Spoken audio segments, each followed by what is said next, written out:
నేను మీ నిత్యాని ఈ రోజు అయితే మీ ముందుకు ఆలు మసాలా కర్రీతో మీ ముందుకు అయితే వచ్చేసాను ఫ్రెండ్స్. మనమైతే ముందుగా ఒక ప్యాన్ పెట్టి స్టవ్ వెలిగించేసి మనమైతే అందులో ఒక ప్యాన్ 3 టేబుల్ స్పూన్ వరకు అయితే మనం అయితే ఆయిల్ వేసేసుకోవాలి ఫ్రెండ్స్.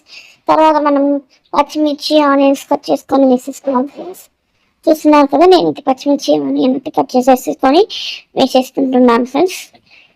బాగా కలుపుకోవాలి ఫ్రెండ్స్, మగ్గించుకోవాలి. మనం మగ్గిన తర్వాత చూస్తున్నారు కదా, మగ్గేలాగా మనం మొత్తం కలిపేసుకోవాలి. ఈలోపు మనం మిక్సీ పట్టుకోవాలి ఫ్రెండ్స్. గసగసాలు, కొబ్బరి, యాలకులు అండ్ అల్లం, వెల్లుల్లిపాయలు అండ్ పల్లీలు కూడా వేసేసుకోవాలి ఫ్రెండ్స్. చూస్తున్నారు కదా, వేసేసుకొని మనమైతే మిక్సీ పట్టుకోవాలి.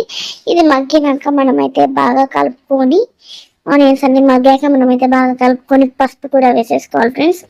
మొత్తం పసుపు వేసేసుకొని మొత్తం కలిసేలా కలుపుకోవాలి ఫ్రెండ్స్.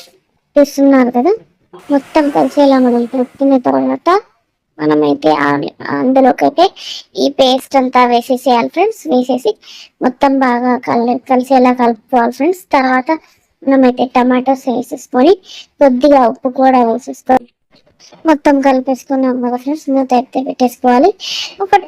ఒక 5 minutes తర్వాత మనమైతే మూత ఓపెన్ చేయాలి ఫ్రెండ్స్. బాగా ఉడుకుతుంది ఫ్రెండ్స్. చూస్తున్నారు కదా, లైట్గా పెరుగు అయితే వేసేసుకుంటున్నాను. ఆవిరికి కెమెరాలో అయితే సరిగా కనిపించట్లేదు, కనిపిస్తుంది కదా ఫ్రెండ్స్. తర్వాత మనం కారం కూడా వేసేసుకోవాలి ఫ్రెండ్స్. కారం ఎక్కువ తింటాం ఫ్రెండ్స్, స్పైసీగా తింటాం, అందుకని మేము కొంచెం ఎక్కువ వేసుకుంటున్నాం. మీరు చూసి వేసుకోండి ఫ్రెండ్స్. మనమైతే ధనియాల పొడి కూడా వేసేసుకోవాలి ఫ్రెండ్స్. అంతే ఫ్రెండ్స్, మీకు ఈ వీడియో నచ్చితే లైక్ చేయండి, సబ్స్క్రైబ్ చేయండి ఫ్రెండ్స్. చూస్తున్నారు కదా ఫ్రెండ్స్, మనం కొత్తిమీర కూడా వేసేసుకోవాలి. అంతే ఫ్రెండ్స్, మన ఆలు మసాలా